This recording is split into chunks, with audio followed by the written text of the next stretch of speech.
December 15 ഞായറാഴ്ച കർത്താവിൻ്റെ ദിവസം. നമുക്ക് പ്രത്യക്ഷ പ്രാർത്ഥനയിലേക്ക് വരാം.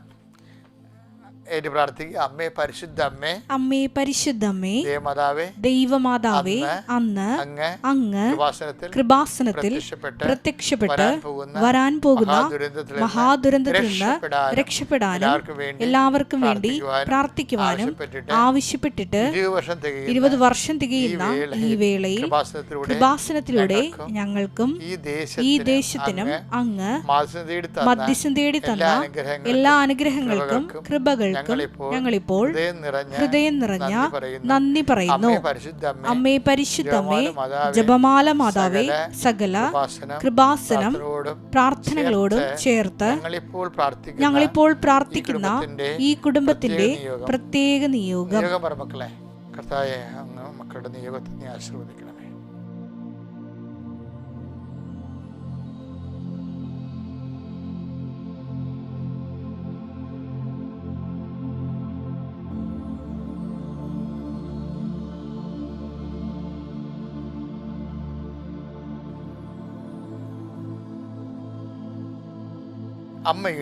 അമ്മയുടെ പ്രത്യക്ഷീകരണത്തിന്റെ ഈ ദ്വാദശക വേളയിൽ ഞങ്ങൾക്ക് സാധിച്ചു തരുവാൻ കനിയണമേ. വിശ്വാസ പ്രമാണം.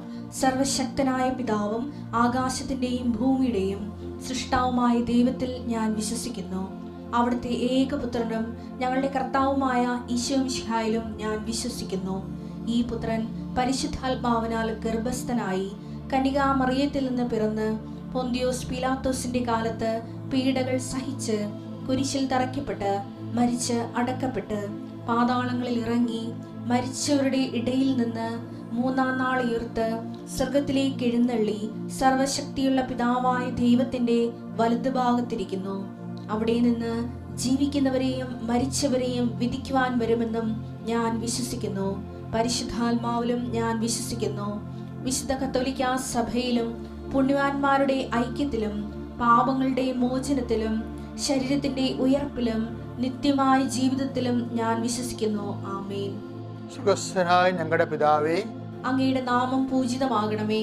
അങ്ങയുടെ രാജ്യം വരണമേ. അങ്ങയുടെ തിരുമനസ് സ്വർഗത്തിലെ പോലെ ഭൂമിയിലും ആകണമേ. അന്നു വേണ്ടുന്ന ആഹാരം ഇന്ന് ഞങ്ങൾക്ക് തരണമേ. ഞങ്ങളോട് തെറ്റ് ചെയ്യുന്നവരോട് ഞങ്ങൾ ക്ഷമിക്കുന്നത് പോലെ ഞങ്ങളുടെ തെറ്റുകൾ ഞങ്ങളോടും ക്ഷമിക്കണമേ.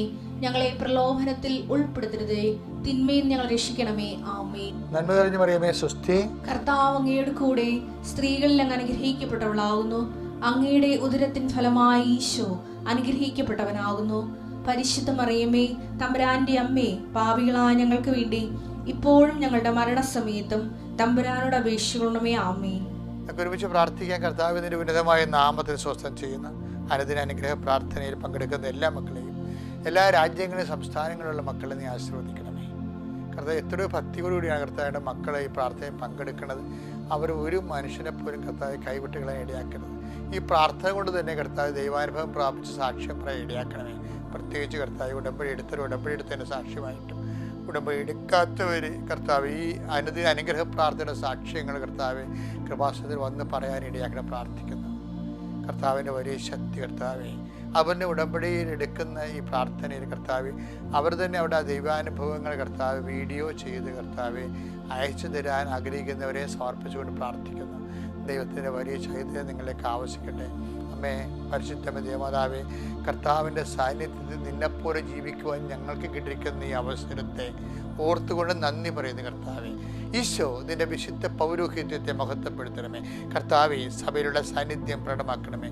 കർത്താവ്, ഊരയില്ലാത്തവരെ, വീടില്ലാത്തവരെ, കർത്താവ് എന്തെല്ലാം തരത്തിൽ കർത്താവ് ജീവിത പങ്കാളി ഇന്നുവരെ കിട്ടാത്തവർ, 40 വയസ്സായിട്ട് ജീവിത പങ്കാളി കിട്ടാത്തവർ, അവർ സമൂഹത്തിൽ സങ്കടപ്പെട്ട് ജീവിക്കുന്നവരുണ്ട്. അവരെ നീ ഇപ്പോൾ സ്പർശിക്കാൻ പ്രാർത്ഥിക്കുന്നത്. ഈ പ്രാർത്ഥന കഴിയുമ്പോഴത്തെ കർത്താവ് ഇന്നേക്ക് 41-ാം ദിവസം കർത്താവ് അവർക്ക് ജീവിത പങ്കാളി കിട്ടാൻ വേണ്ടി പരിശുദ്ധ ദേവമാതാവിനെ ഞാൻ അവരെ ഏൽപ്പിച്ചുകൊണ്ട് പ്രാർത്ഥിക്കുന്നത്. കർത്താവ് എപ്പോഴും വാടകയ്ക്ക് 10-20 കൊല്ലമായിട്ട് വാടകയ്ക്ക് വാടക കൊടുത്ത് കർത്താവ് ഓരോ ദിവസവും എൻ്റെ അപ്പൻ എന്നെ ഓരോ സമയത്തും ഓരോ ബസ് സ്റ്റോപ്പിൽ വന്ന് കൂട്ടിക്കൊണ്ടുപോകണം. പെൺകുഞ്ഞ് പറഞ്ഞപ്പോൾ ഞങ്ങളുടെ മനസ്സ് തകർന്നു വെച്ചു. പക്ഷെ അവരെ നീ അനുഗ്രഹിച്ചു, അവർക്ക് ജോലി കൊടുത്തു, അവർക്ക് വീട് കൊടുത്തു. അതുപോലെ കർത്താവ് ഈ ഭൂമിയിൽ ജീവിക്കാൻ ആഗ്രഹിക്കുന്ന നീ അനുവദിക്കുന്നിടത്തോളം കാലം കർത്താവെ നിൻ്റെ നാമത്തെ മഹത്വപ്പെടുത്തിക്കൊണ്ട് നിൻ്റെ മക്കളെന്ന മാന്യതയിൽ ജീവിക്കാൻ അങ്ങനെ മക്കളെ നീ ആശീർവദിക്കണം ഈശോയും.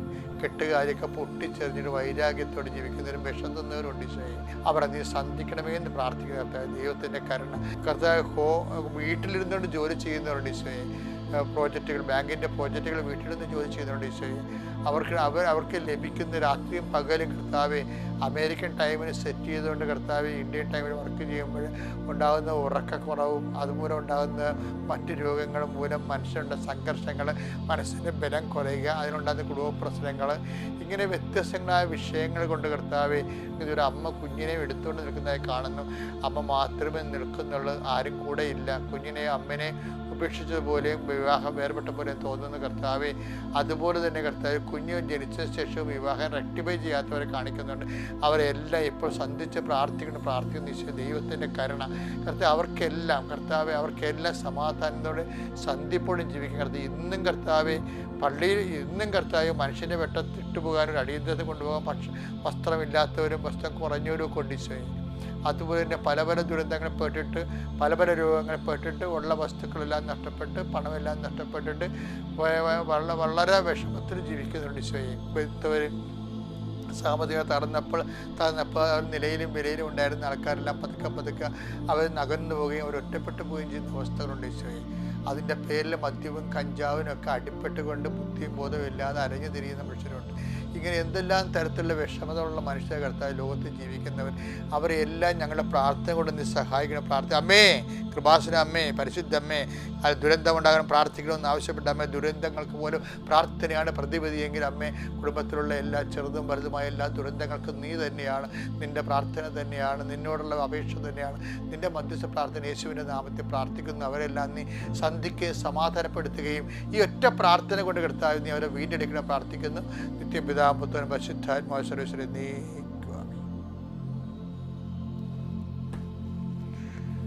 എൻ്റെ പ്രിയപ്പെട്ട നമ്മൾ ഇന്ന് വായിക്കുന്നത് മത്തായിയുടെ സുവിശേഷം 8:12 രാജ്യത്തിന്റെ മക്കളാകട്ടെ പുറത്തുള്ള അന്ധകാരത്തിലേക്ക് എറിയപ്പെടും, അവിടെ വിലാപവും പല്ലുകടിയുമായിരിക്കും. അപ്പൊ നിങ്ങളൊക്കെ രാവിലെ എഴുന്നേറ്റിട്ട് അച്ഛൻ ഞങ്ങൾക്ക് പുറത്തേക്ക് വലിച്ചെറിയെന്ന് പറഞ്ഞാൽ എന്താണ്? നെഗറ്റീവ് വചനം അല്ല. ഇന്ന് ഞാനേ കുർബാന സ്വീകരിച്ചുകൊണ്ടിരുന്ന സമയത്ത് കർത്താവ് പറഞ്ഞു ഒന്ന് തുറന്ന് നോക്കാൻ പറഞ്ഞു. അപ്പം ഞാൻ ന്യൂട്രായിട്ട് ബൈബിളെടുത്ത് ഇങ്ങനെ ഒളിക്കണ്ടിട്ട് നോക്കി. കുർബാനയിലിരിക്കുകയല്ലേ, പ്രാർത്ഥിച്ച കുർബാന ചൊല്ലിക്കൊണ്ടിരിക്കുകയല്ലേ. കുർബാന ചൊല്ലിയത് അലക്സത്തിനായിരുന്നു. ഞാൻ സൈഡിൽ ഇന്ന് കുർബാന കൂടുകയായിരുന്നു. അപ്പോഴാണ് കുർബാന സ്വീകരിച്ചപ്പോൾ കർത്താവ് പറഞ്ഞത് ഇനി ബൈബിളെടുത്ത് വായിക്കാൻ പറഞ്ഞു. അപ്പം നോക്കിയപ്പോൾ ഉണ്ട് ദൈവവചനം. 8:11 വായിച്ചേ.